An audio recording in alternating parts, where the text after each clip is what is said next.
میرا نام نمرہ ہے۔ شادی کی پہلی رات کمرہ پھولوں سے سجا ہوا تھا، دل میں ہزار خواب۔ میرے شوہر حماد اندر آئے، ہاتھ کانپ رہے تھے، ماتھے پر پسینہ۔ انہوں نے دروازہ بند کیا اور پہلا جملہ یہ بولا، نمرہ، اس گھر میں عزت سے رہنا ہے تو اپنی ماں سے آج کے بعد کوئی تعلق نہیں، فون نہیں، ملاقات نہیں، اگر ضد کی تو طلاق کے کاغذات میرے وکیل کے پاس تیار ہیں۔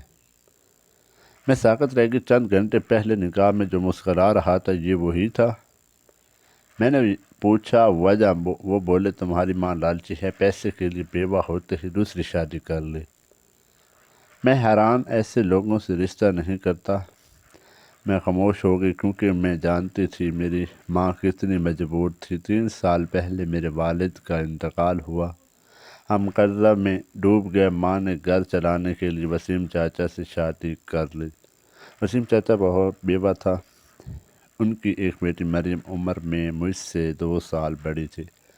مریم شروع سے مجھ سے جلتی تھی، یہ یتیم آ کر ہمارے ہر چیز چھین لے گی۔ وہ اکثر کہتی ماں کی تو توجہ، گھر کی عزت سب سے اس کی نظر تھی۔ وقت گزرا، میرا رشتہ حماد سے آیا، بہت امیر پڑھا لکھا گھرانہ۔ مریم یہ سن کر جل بن گئی، ایک یتیم کو اتنا بڑا گھر ناممکن۔ شادی کے بعد میری زندگی جیل بن گئی۔ حماد بھی مجھے کبھی سسرال نہیں لے جاتے تھے، ماں سے ملنے پر پابندی، گھر میں مجھے مہمان کی طرح رکھا گیا۔ ساس کہتی بیٹا یہ تمہارے معیار کی نہیں، یہ کیا کریں، نکاح ہو گیا ہے بس۔ میں روز روتی ماں کو یاد کرتی مگر چپ رہتی کیونکہ حماد نے دھمکی دی تھی، زبان کھولی تو سڑک پر پھینک دوں گا۔ 2 سال 8 مہینے بعد ایک رات 12 بجے گھر کی گھنٹی بجی، سامنے مریم کھڑی تھی، گود میں 6 ماہ کا بچہ، آنکھ سوجی ہوئی۔ نمرہ مجھے پناہ دے دو۔ شوہر نے نکال دیا، ماں ہسپتال میں ہے۔ ماں نے حماد کو بتایا بغیر اس سے مہمان والے کمرے میں رکھ لیا۔ بہن تھی، رحم آ گیا۔ مریم 4 دن رہی، چوتھے دن حماد جلدی گھر آ گئے۔ مریم کو دیکھتے ہی ان کے چہرے کا خون خشک ہو گیا۔ اسے رات میں پانی لینے گئی تو مہمان والے کمرے سے آواز آئی، حماد کی آواز، مریم تو یہاں کیوں آئی ہو؟ میں نے تمہیں 20 لاکھ دیے تھے کہ ملک چھوڑنے کے لیے۔ مریم روتے ہی، حماد یہ تمہارا بیٹا ہے، میں کب تک چھپاؤں گی؟ تم نے نمرہ سے شادی صرف اس کے لیے کی تھی تاکہ گھر والوں کو دکھا سکوں کہ تم شریف لڑکی ہو لائے ہو اور وہ مجھ سے جان چھڑوا سکوں۔ میرے ہاتھ سے گلاس گر گیا تو یہ دھمکی، یہ پابندی، یہ نفرت سب اس لیے تھی کہ میں نے دروازہ کھولا، دونوں ساکت رہ گئے۔ میں نے حماد سے کہا تو میری ماں کا کردار خراب نہیں تھا، تمہارا تھا۔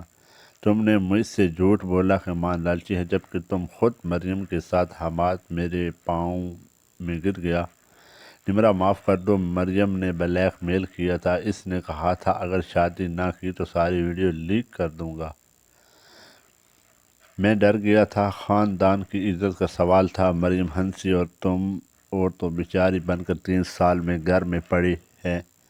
وہ اس سے رات میں نے 2 فیصلے کیے، مریم کو اسی وقت گھر سے نکالا، بچہ بھی ساتھ، حماد سے طلاق کا مطالبہ۔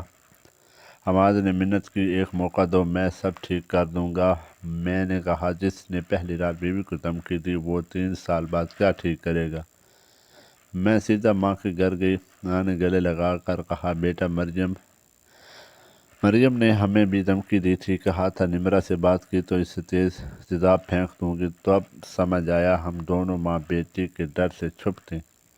طلاق کے بعد میں نے خاموشی سے اپنی تعلیم مکمل کی، جوائن کی، NGO کیا، ایک چھوٹی سی BBA۔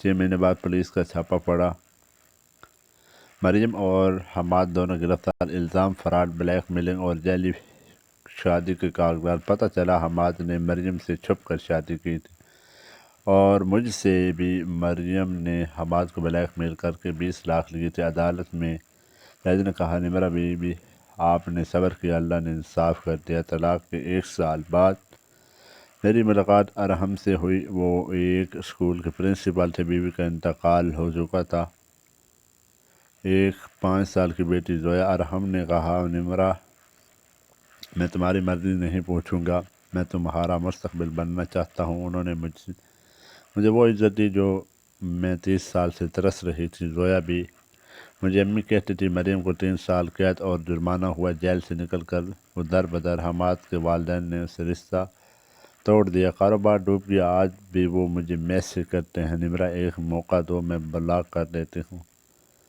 آج میں نے اپنے گھر میں ہوں، ماں میرے ساتھ رہتی ہے اور ہم ان کا بہت احترام کرتے ہیں۔ زویا روز کہتی ہے نانا آ جائیں۔